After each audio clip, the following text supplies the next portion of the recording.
अहिल्यानगर जिल्ह्यातील पाथर्डी शहरात विनापरवाना प्रॅक्टिस करून रुग्णांच्या जीवाशी खेळणाऱ्या एका बोगस डॉक्टरवर आरोग्य विभागाने मोठा छापा टाकला आहे. ना वैद्यकीय पदवी, ना परवाना, तरीही वर्षानुवर्षे लोकांवर उपचार करणाऱ्या या मुन्नाभाईला अखेर बेड्या ठोकण्यात आल्या आहेत.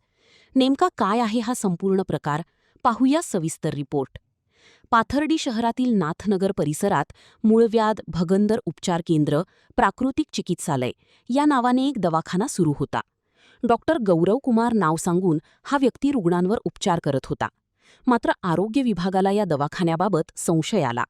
त्यानंतर उपजिल्हा रुग्णालयाचे वैद्यकीय अधीक्षक डॉक्टर सचिन दरंदले आणि तालुका आरोग्य अधिकारी डॉक्टर भगवान दराडे, परमेश्वर बडे, सचिन निकम यांच्या पथकाने तातडीने या केंद्रावर धाड टाकली. तपासणीत जे समोर आले ते धक्कादायक होते.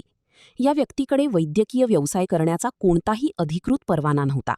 इतकंच नाही तर त्याच्याकडे MBBS किंवा इतर कोणतीही वैद्यकीय पदवी देखील नव्हती.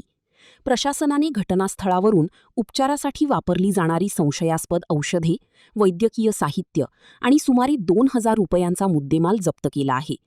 चौकशीत या बोगस डॉक्टरचे खरे नाव गौरव गोवचंद्र विश्वास असल्याचे उघड झाले आहे. तो मूळचा पश्चिम बंगालचा असून सध्या पाथर्डी तालुक्यातील मोहरी गावात राहत होता. डॉक्टर सचिन दरंदले यांच्या फिर्यादीवरून पाथर्डी पोलिसांनी गुन्हा दाखल करून आरोपीला अटक केली असून याबाबत पुढील तपास पाथर्डी पोलीस करत आहेत.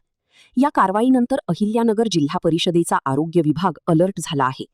जिल्हाभरात बोगस डॉक्टरांविरोधात विशेष मोहीम राबवण्यात येणार आहे.